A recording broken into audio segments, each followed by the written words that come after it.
नमस्कार. Blog create करणे भाग 6.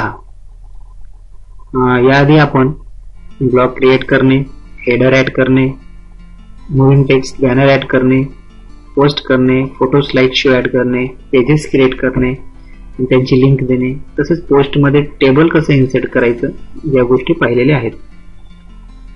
या भागामध्ये आपण अतिशय चांगली गोष्ट शिकणार आहोत, ती म्हणजे ब्लॉगमध्ये मूव्हिंग इमेज कशी ऍड करायची. याआधी आपण मूव्हिंग टेक्स्ट बॅनर जे आहे ते ऍड केलेलं आहे, अक्षरे अशी पडताना धावताना. आता एखादी इमेज कशी मूव्हिंग ऍड करायची हे आता आपण पाहणार आहोत. तर सर्वप्रथम आपण आपला ब्लॉग ओपन करूया.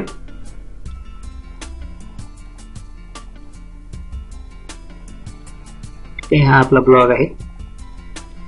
या ब्लॉग मध्ये सर्वप्रथम आपल्याला डिझाईन या ऑप्शनवर जायचं आहे. ठीक आहे, तर मी इथे डिझाईन वर जातोय.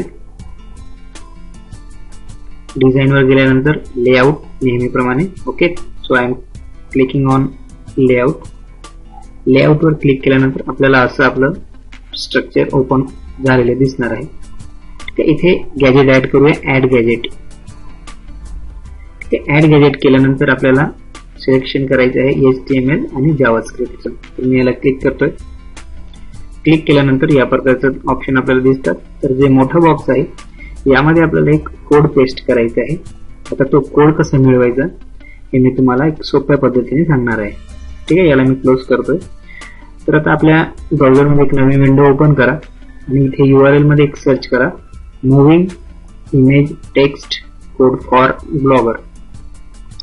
Moving image moving image code for blogger. त्यानंतर क्लिक सर्च केल्यानंतर आपल्याला भरपूर ऑप्शन ओपन होतील. तर खाली बघा इथे. ओके, दिस वन.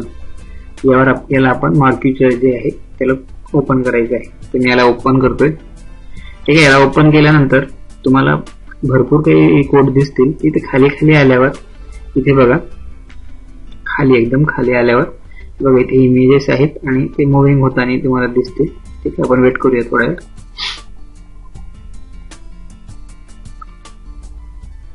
ठीक आहे, हे बघा ही इमेज आणि ही अशी मूव्ह करते. तर हा त्याचा कोड आहे, जो डार्क मी केलेला आहे. यावर तुम्ही क्लिक करा, हा सिलेक्ट होईल. राईट क्लिक करा आणि कॉपी करा. कंट्रोल C करून सुद्धा, कंट्रोल आणि C दाबून सुद्धा कॉपी करू शकता.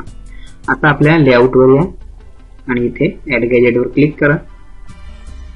ठीक आहे, HTML जावास्क्रिप्ट सिलेक्ट करा, प्लस साइन वर क्लिक करून त्यानंतर या मोठ्या बॉक्स मध्ये एकतर कंट्रोल V करून पेस्ट करा किंवा राईट क्लिक करा आणि पेस्ट या ऑप्शनवर तुम्ही क्लिक करू शकता.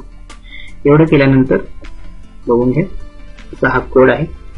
त्यानंतर सेव्ह या बटनवर आपल्याला क्लिक करायचं आहे. So you have to click on save. Okay, आता मी आता सेव्ह वर क्लिक करतोय. सेव्ह वर क्लिक केल्यानंतर ते झालेलं आहे. आता आपण ब्लॉग बघूया आपला. ती इमेज ऍड झाली अथवा नाही. ओके, तर ती इमेज इथे आलेली आहे आणि ती अतिशय छान प्रकारे मस्तपैकी मूव्ह होत आहे. तर अशा प्रकारे आपण कुठलीही इमेज इथे ऍड करू शकतो. तर आता ही सिस्टीमने दिलेली इमेजेस सध्या इथे मूव्ह होत आहे. आता आपल्याला आपल्या मनाप्रमाणे जर इमेज पाहिजे असेल ती कशी ऍड करायची हे आपण पुढल्या भागात पाहूया, कारण व्हिडिओ हा जरा लेंथी होईल. धन्यवाद.